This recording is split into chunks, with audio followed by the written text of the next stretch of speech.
After sale support अच्छा नहीं है? आफ्टर सेल्स क्या, सेल्स का ही सपोर्ट अच्छा नहीं है, आफ्टर सेल्स क्या सपोर्ट अच्छा होगा। मैंने ये बाइक बुक करी थी अगस्त में, अगस्त 2021 2021 में। 2021 ओके।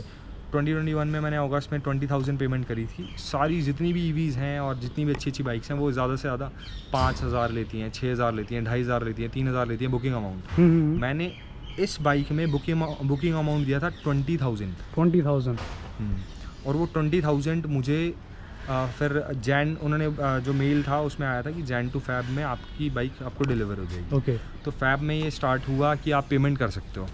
मैं द्वारका गया, मैंने पेमेंट के लिए बोला उन्हें कि मुझे पेमेंट करनी है पूरी बाइक की। तो उन्होंने कहा कि ठीक है आप पेमेंट कर दीजिए, बट मैंने कहा यूपीआई कर देता हूँ। उन्होंने कहा सर यूपीआई ठीक नहीं होगा। मैंने कहा बैंक ट्रांसफ़र कर देता हूँ। उन्होंने कहा सर सबसे बेस्ट है ऑप्शन आप चेक साइन कर दो। Check, okay. मैंने चेक साइन करा।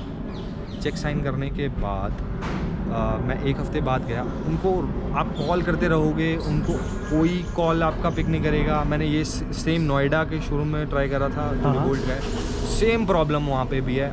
आपका कोई कॉल पिक नहीं करने वाला, कॉल पिक करेंगे आपको बोलेंगे अगले हफ्ते हो जाएगा। मैं वहाँ पे गया स्पेशली अपने छुट्टियाँ लेके। हाँ, मैं स्पेशली गया और उनसे पूछा कि क्या अपडेट है। तो उन्होंने मेरी फ़ाइल ढूंढी और उस फाइल में वो चेक लगा हुआ था, सेम एज इट इज़ जैसे मैंने उनको दिया था। ओके। वो स्टेपल करके रखा हुआ था उन्होंने, बस उसके आगे उन्होंने कोई काम नहीं करा। फिर उस दिन मैंने उनको काफ़ी बोला, तो उनको रिक्वेस्ट करी और सब बोला अच्छे से।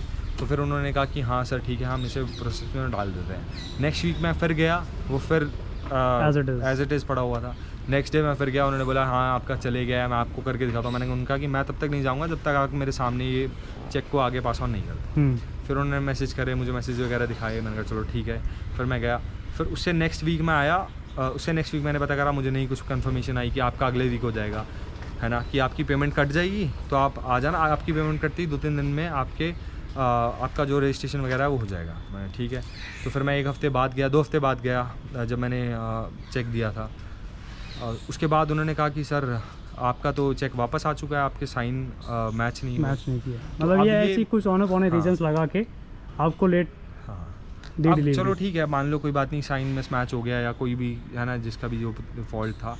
तो आप एट द एंड देखो कि परेशान कौन हुआ। परेशान तो मैं हुआ, बिल्कुल कस्टमर ही परेशान हुआ है। कंपनी को कोई मतलब नहीं है कि हाँ इनका चेक बाउंस हुआ है या बैक हो गया या साइन में अप्रूव नहीं हुआ। कुछ हुआ है कि आप कंपनी आप बोल दें कि हाँ ये ऐसा हुआ है और इन्फॉर्म कर दें। कुछ इन्फॉर्म नहीं करा, कुछ नहीं करा। आप हफ्ते बाद जाओगे, 2 हफ्ते बाद जाओगे, साल बाद जाओगे, तब आपकी बात सुनी जाएगी।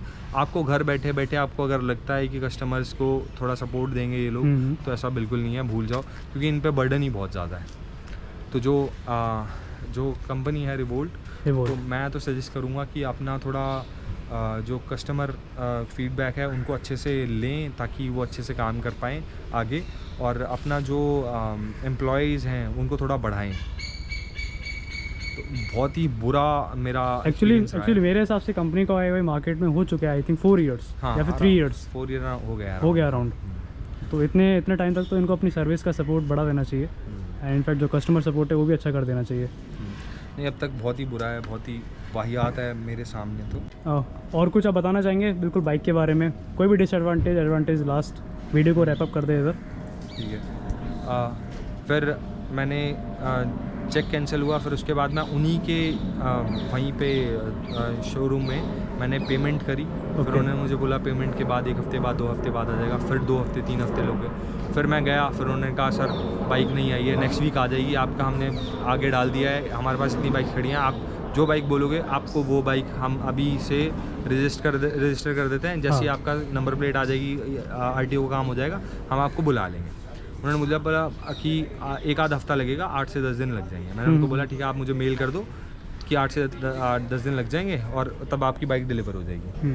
तो उन्होंने कहा कि 8 से 10 दिन नहीं, हम अब 15 से 20 दिन लगेंगे मेल में, कि 15 दिन लगेंगे, 10 से 15 दिन लगेंगे, कि वो डबल हो गया। है ना। तो मैं वहीं से समझ गया कि ये कितना सीरियस है इस बात को, कितने रिस्पॉन्सिबल है।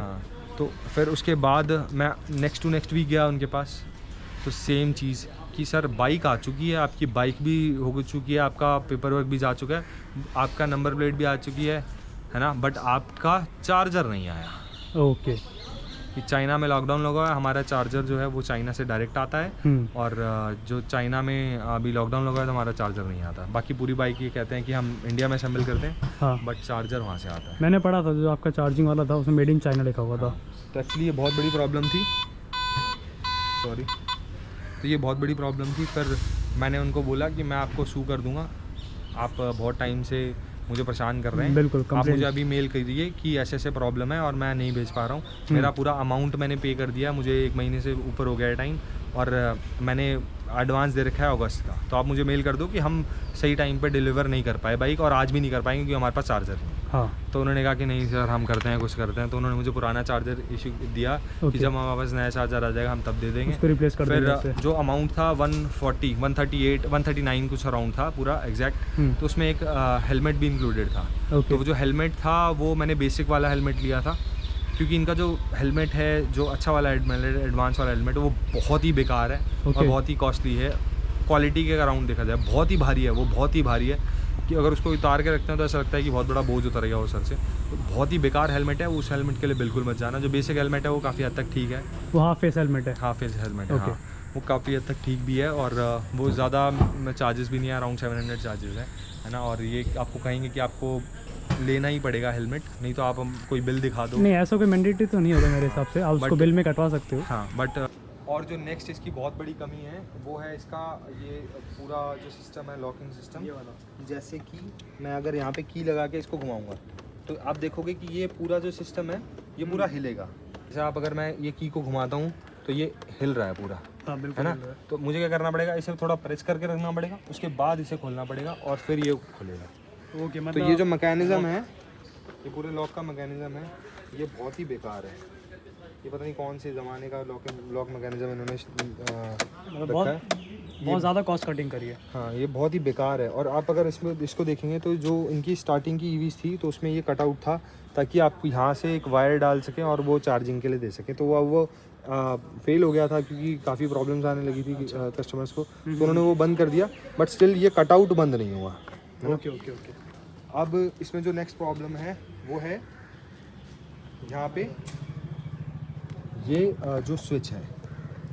अब ये स्विच इतना वाहियात है दिखने में भी और काम करने में भी कि देखो, मतलब हम 1,40,000 स्पेंड कर रहे हैं बिल्कुल, और आप इस एक वाहियात सी MG लगा देते हो इसमें आपकी बाइक में, जो दूसरों के सामने अगर मैं इसको यूज़ करूँगा तो कितना भद्दा लगेगा, राइट, है ना। तो MC की जगह आप एक अच्छा सा एक स्विच लगा देते स्विच लग सकता था, है ना। आप कुछ ऐसा लगाते कि आप उसे की से अनलॉक ऑफ या ऑन कर सकते।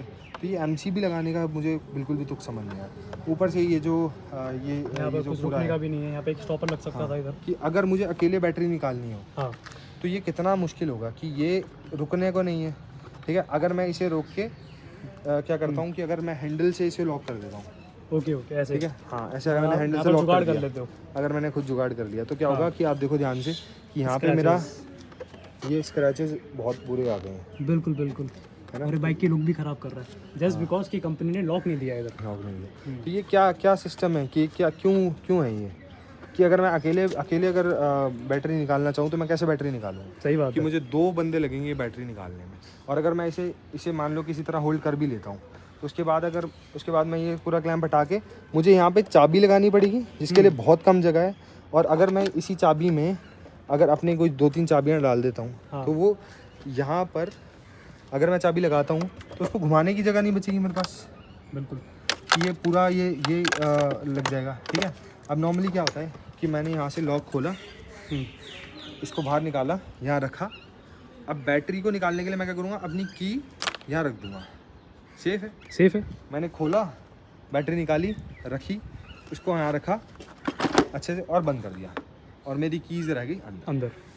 और ये एक बार नहीं, आप अगर मान लो आपका दोस्त है ना, मान लो मैंने अपने बहुत दोस्तों को राइड के लिए दिया है तो मैं की मेरे पास होती है, बाइक स्टार्ट होती है, बीच में अगर वो बाइक को ऑफ़ कर देते हैं कि ये पावर वाले बटन से, और देखो कि ये पावर वाले बटन से वो बंद कर देते हैं, तो फिर दोबारा वो मुझे कॉल करते हैं कि मैं इतने किलोमीटर खड़ा हूँ, मेरे पास की नहीं है, मैं ऑन कैसे करूँ।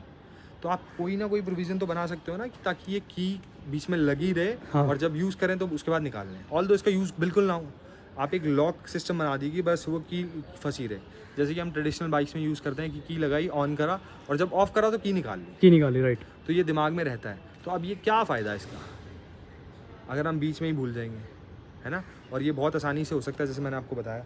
और प्रॉब्लम है इसकी कि ये बंद हो, देखो कैसे होगा। अब ये बंद हुआ और ये अब ऐसा लगता है, ऐसा फील होता है कि ये कोई थर्ड क्लास बहुत, प्लास्टिक। हाँ, कि कोई बहुत, ऑल्दो कंपनी ने बोला है कि इसको हल्का करने के लिए हमने प्लास्टिक यूज़ करा है, लेकिन क्यों कर रहे हो ऐसी चीज़ें जो आपके कस्टमर को इफेक्ट करती हैं। इनफैक्ट जो सेफ्टी है वो भी इसमें थोड़ी कॉम्प्रोमाइज़ हो रही है। और फिर मुझे दबा के ये खोलना पड़ रहा है, अगर मेरे हाथ में कोई चीज़ है तो सोचो मैं खोल भी नहीं सकता, है ना? खोल भी नहीं सकते। और उसके बाद जो सबसे मेन कंसर्न है मेरा, वो ये बैटरी का जो पूरा कंपार्टमेंट है।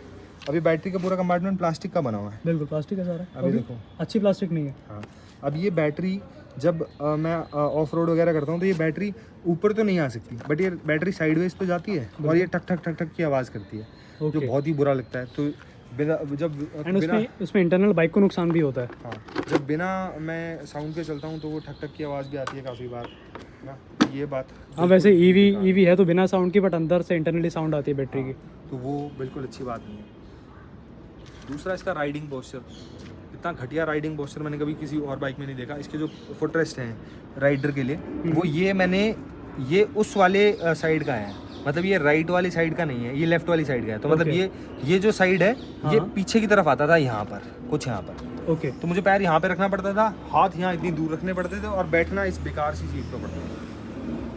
तो इससे घटिया कोई चीज़, कोई राइडिंग पोस्चर नहीं हो सकता। पता नहीं इन्होंने कौन सा डेटा लेके ये पूरा बना दिया है, इससे बेकार कुछ नहीं। तो आप इससे थोड़ा अनसेटिस्फाइड है? थोड़ा नहीं, काफ़ी, कि आप एटलीस्ट अगर एक ईवी है और मैं बिना सोचे 50 किलोमीटर 60 किलोमीटर जा सकता हूँ, और तो फिर मैं क्यों एक कंफर्ट सीट पे बैठ के क्यों नहीं जा सकता? बिल्कुल, है ना। ये कंपनी भी प्रॉब्लम्स हैं, काफ़ी प्रॉब्लम्स हैं। ये सारी की सारी प्रॉब्लम्स नज़रअंदाज हो सकती हैं सिर्फ एक ही वजह से। वो वजह है कि आपकी पॉकेट में एट द एंड कितने पैसे सेव हो रहे हैं, बच रहे हैं। तो ये बाइक है अराउंड 140, तो अगर मैं इस बाइक को 8-9 साल भी चला लेता हूँ तो अराउंड 1 लाख मैं वो पेट्रोल डलवा चुका हूँगा, तो मेरा वो बच जाएगा सारा खर्चा। तो सिर्फ और सिर्फ एक इकलौता मेन रीज़न अगर आपका है कि आप एनवायरनमेंट को बुरा नहीं चाहते, और सबसे मेन रीज़न है कि आप अपनी जेब से पैसे नहीं खर्च करना चाहते ऐसे पेट्रोल इतने हाई प्राइसेस पे, और ये सब नहीं करना चाहते, तो ये बेस्ट ऑप्शन है आपके लिए। ईवी सेक्शन में, बाइक में ये सबसे बेस्ट ऑप्शन है। आप कुछ चीज़ें मॉडिफाई करा सकते हैं, आप सीट अच्छी से मॉडिफाई करा सकते हैं, जो मैं करवाने वाला हूँ। आप जैसी बाइक लें तो इसे लेमिनेट करा लें। मैं बाइक को लेमिनेट नहीं करा पाया स्टार्टिंग के टाइम पे, तो काफ़ी स्क्रैचेस आ गए हैं। और कुछ चीज़ें हैं जैसे की प्रॉब्लम है ना, तो उसको आपको याद करना पड़ेगा, उसको एक कार की मानना पड़ेगा, है ना। ऑल्दो कार में भी आप की लगाते हैं और लास्ट में निकाल के ले जाते हैं, इसमें वैसा प्रोविज़न नहीं है, जो कि बहुत ही घटिया है। तो आपको वो याद रखना पड़ेगा। जो वेल्ड्स वगैरह हैं उससे आपको फ़र्क नहीं पड़ना चाहिए, दिखने में बुरा लगता है, हाँ ठीक है, बट हमें तो चाहिए कि ये कितना प्रैक्टिकल है ना। मैंने जैसे पहले बाइक चला चुका हूँ सारी, तो मुझे ज़्यादा अब शौक़ नहीं है बाइक्स का। ये मान लो कि मुझे सिर्फ अपने काम से मतलब है कि मेरा काम जो मैं दिन में इतना ट्रैवल करता हूँ, तो उसमें मुझे कितना फ़ायदा हो जाए पैसों में, पेट्रोल में और सब कुछ में, टाइम में, सब कुछ में। तो वो चीज़ अगर मैं सामने रखता हूँ तो सिर्फ और सिर्फ एक ही यही चीज़ है कि मेरी जेब में कितने पैसे बचते हैं, इस वजह से मैं सारी चीज़ को नज़रअंदाज कर सकता हूँ, ये जितनी भी प्रॉब्लम्स हैं। थैंक यू भाई, thank you so much for the review. And आपसे मिलते हैं किसी नई बाइक के साथ, और इसका जो रिव्यू है आपसे हम शेयर करेंगे बाद में, जब इसके 4000 किलोमीटर्स कंप्लीट हो जाएंगे। एंड इसके अंदर कोई कमी लगी है तो नीचे कमेंट बॉक्स में बताइए आपको। अगर आप भी ईवी बाइक करते हैं, सेम बाइक परचेज़ कर रखी है आपने, कोई कमी है नीचे कमेंट बॉक्स में ज़रूर शेयर करना। कोई पार्ट रह गया है जो आपने नहीं देखा है वीडियो में, तो हम उसको शॉर्ट्स में डाल देंगे, उसके लिए चैनल सब्सक्राइब कर लीजिए नीचे। एंड अगर आपको कोई भी इससे इन्फॉर्मेशन चाहिए रिगार्डिंग, तो आप उसको इंस्टाग्राम पे पूछ सकते हो। नीचे मेरा इंस्टाग्राम लॉगिन आ रहा है, नीचे इंस्टाग्राम आईडी आ रहा है, आप वहाँ पूछ सकते हो मेरे से DM करके। सो मिलते हैं किसी नेक्स्ट वीडियो में। Okay, bye bye guys.